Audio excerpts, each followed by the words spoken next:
अपनी विरह दशा का वर्णन करती हुई मीरा जी कहती हैं, मानस गला जा रहा है, तन छींच रहा है। कभी घर में, कभी आंगन में इधर उधर खड़ी होती हूं। मेरी व्यथा न कोई बूझे न कोई समझे। इस पद का अंत तो अत्यंत मार्मिक है।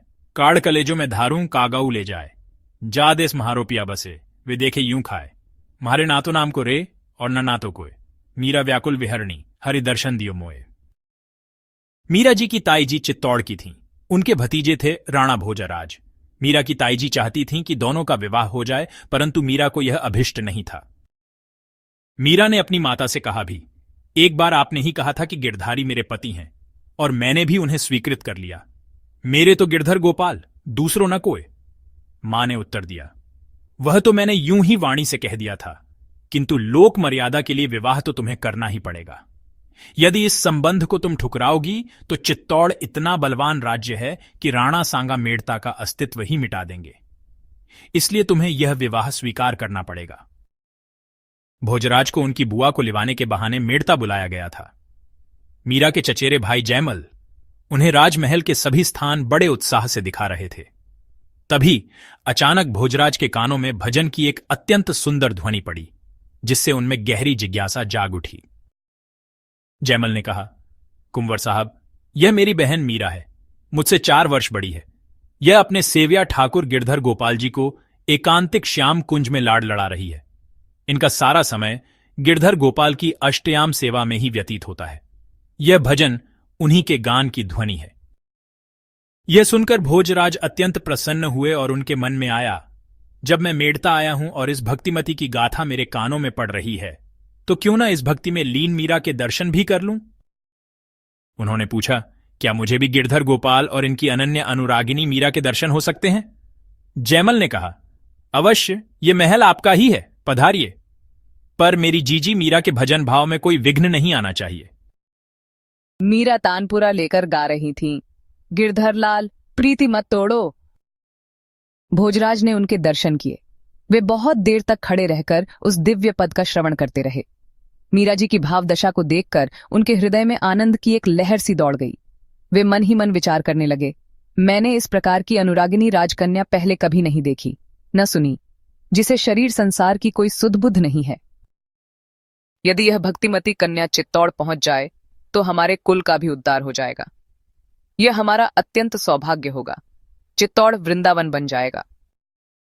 इससे स्पष्ट होता है कि भोजराज का हृदय अत्यंत निर्मल और भक्तिपूर्ण था।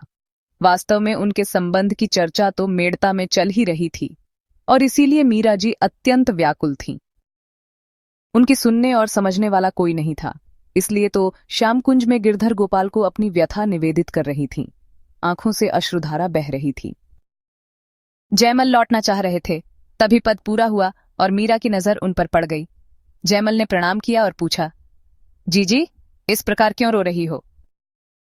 मीरा ने कारण बताया तो भोजराज को बहुत संकोच हुआ। फिर जयमल ने भोजराज का परिचय दिया तो मीरा भी अत्यंत सकुचा गईं। सारी बातें समझते हुए भोजराज ने ही मौन तोड़ते हुए कहा, मीरा जी, वास्तविक अपराधी मैं ही हूं। मेरे कारण ही आपको इतनी पीड़ा हो रही है। लेकिन आप भली भांति जानती हैं कि मेड़ता और चित्तौड़ का प्रगाढ़ संबंध दोनों के लिए हितकारी है। फिर भारतीय नारी तो अपने माता पिता की आज्ञा की आचरणशील होती है। मैं आपकी गिरधर गोपाल के प्रति निष्ठा देखकर नतमस्तक हूं, किंतु यदि आप जैसी भक्तिमती चित्तौड़ पधारेंगी तो ये चित्तौड़ का सौभाग्य होगा।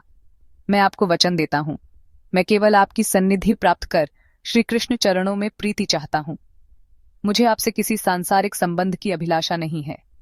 मैं आजीवन पूज्य भाव से आपका दर्शन करता रहूंगा, कभी भी पत्नी भाव से आपका स्पर्श नहीं करूंगा। आपको चित्तौड़ में अपने भजन भाव में किसी प्रकार की परेशानी नहीं होगी।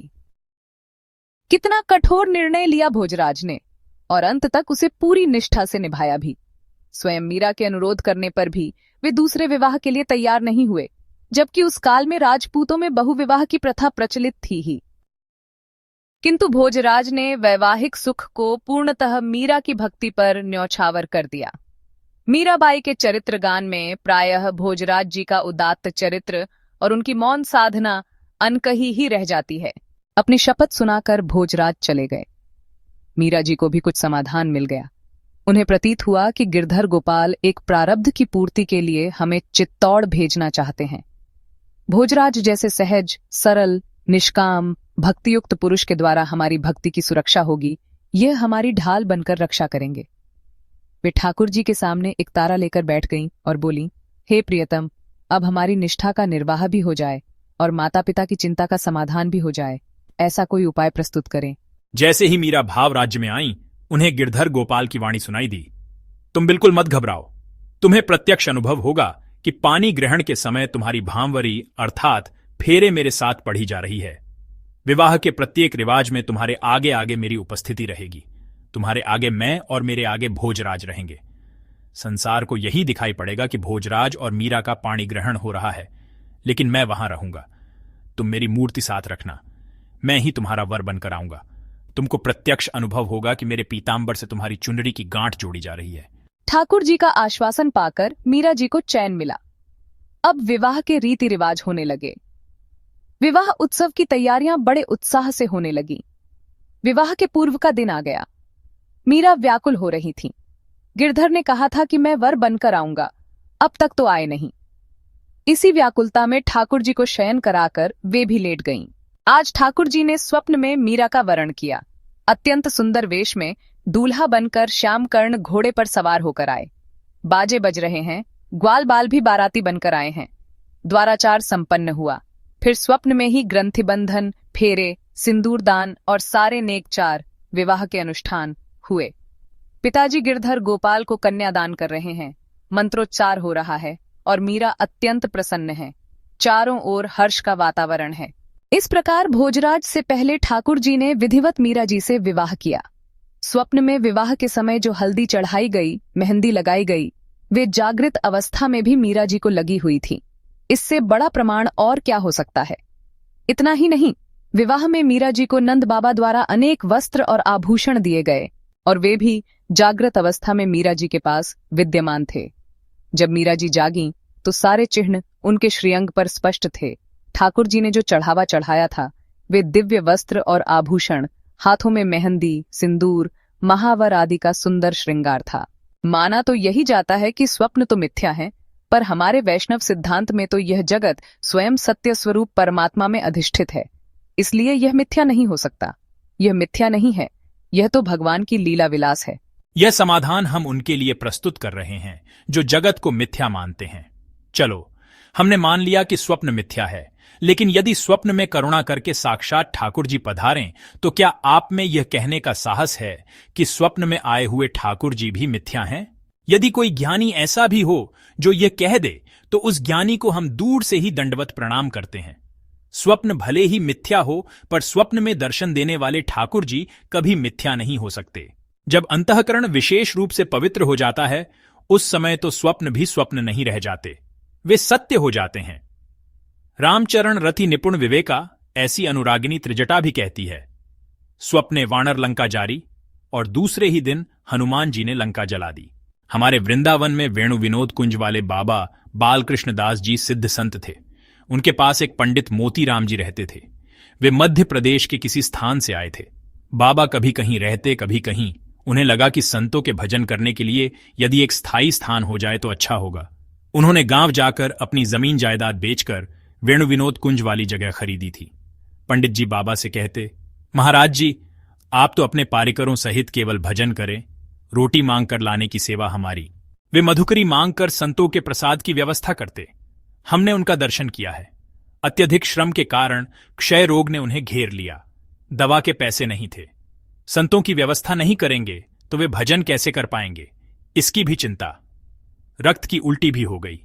वे सोचने लगे, मैं वृंदावन आया तो साधु सेवा के लिए था और अब उन्हें मेरी सेवा करनी पड़ेगी। मेरे प्राण छूट जाएं तो अच्छा है।